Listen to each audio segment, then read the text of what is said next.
brittle igneous rocks, when they're cool, they crack. And the word we often use for them is joint sets. Oh, yeah. And the reason we call them joint sets is when they first happen, they're just a split in the rock, like that. And often they'll be in sets that are parallel because they're part of the regional tectonics of the area. So that this is a joint set, and notice how we come over here and look at this granite here. Notice how it's almost like nature is cubing it. So we had a joint set, and we had a joint set, and we had a joint set, and we made a cube. Okay, so we're going to do granite weathering, and one of the things that's really neat is that if we make a cube and we equally weather all the sides, which parts get the most weathering? The outside. But in particular, let's think about it. If this side, and this side are all getting weathered, where is the most weathering? At the corners. It gets gets on triply. This one gets doubly, this one gets singly. Right? So there's a neat story of where we can turn these giant cubes into giant onions. And often as they weather, we actually call it onion skin weathering. And we'll see that here and elsewhere tomorrow, where the granites are coming apart like doing an onion. Just shells of it. And that's kind of neat because what we're doing is we're weathering into the rock. Right? And so we won't see as much of the weathering products today as we will tomorrow, but what do you suppose the weathering products look like?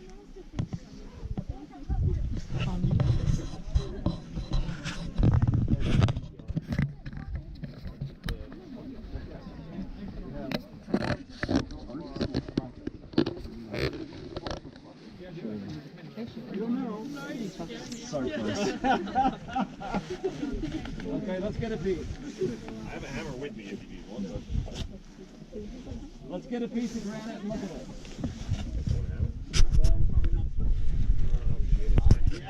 it. I always forget about this. We can do it when we're further away, but not here. Okay, so let's get a granite. Here's one. Look, we're actually allowed to do it. It's fine. Okay. Now this is the granite that's starting to weather. Notice how the outside is kind of some brown and yellow and stuff when you get into the real colors in the middle. Notice how it keeps this granular, sort of millimeter, 2 millimeter size crystals. Those crystals, many of them are quartz.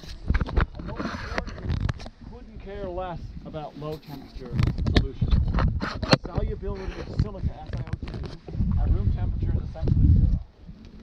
Okay, so silica, quartz, doesn't dissolve. Now, if I asked you to tell me evidence for that, in your kind of lives, and just common everyday lives, what would you tell me? Sand. Sand, exactly.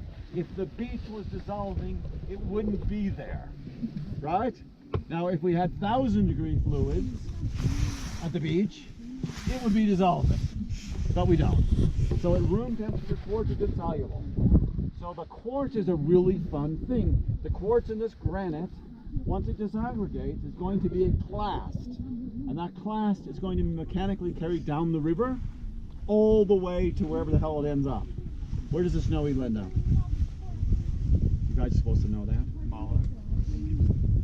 I think you're right. Right? So it's going to be part of the junk that's going down in the river. The feldspars, I've been yelling at you about how the feldspars, potassium aluminosilicate, that is really not happy around acidic fluids. So the acid starts to alter it. And it alters it by leaching the potassium out and leaving an aluminosilicate clay. The potassium goes into solution and it stays in the river system and goes all the way out until it precipitates. So one of the things you want to have in your report is the concept of weathering in the mountains increases when we have extreme CO2 in the atmosphere because of carbonic acid. That's destroying the feldspars, leaving quartz, clay, and potassium and calcium and other cations in solution, which will be carried in the fluid all the way until it goes out the ocean. And then we have the idea of if there's a lot of carbonate stuff in the ocean, it will meet with these cations and precipitate, carbonate. Right? So that's part of our story here of the circle of life, right? It's like a Disney movie. Is that this stuff's going to go down, get onto a slab, it's going to be subducted, it's going to then do whatever it's going to do, and the water in here could find itself coming out of an arc magma in 200 million years. But the point here is that this weathering, which is quite slow, is very effective along the fractures in the rock. And so here's a fracture and there's a fracture, and notice how this little sandwich here has a rind of alteration around the outside. So the fluid can get in this way and starts to do its job. Now when it starts to get a stain or a color on it, what is that orangey brown stain about? Oxidation? Oxidation of what? Iron, right? So there is iron in these minerals, and iron is easily oxidized.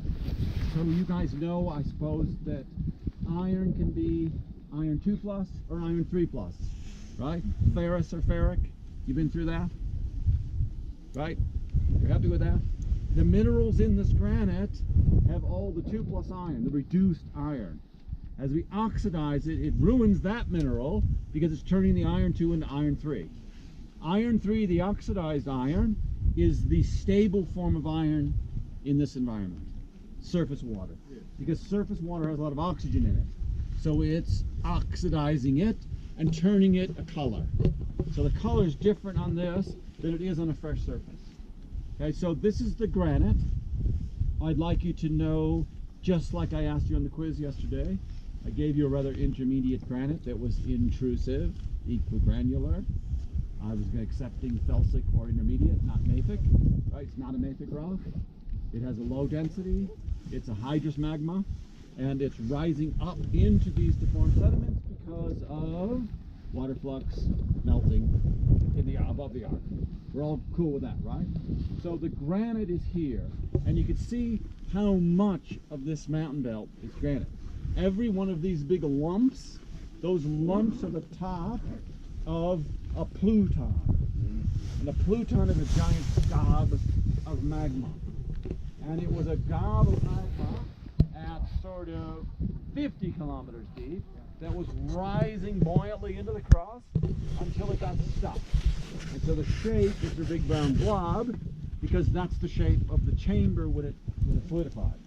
And it stayed there for millions of years, crystallizing into this beautiful equigranular granite, which will make a nice bench top or a nice tombstone for your grave. And the tombstone for your grave is safe because we'll polish it and it'll make sure there's no joints in it, so that there'll be a record for hundreds of years, if not thousands of years.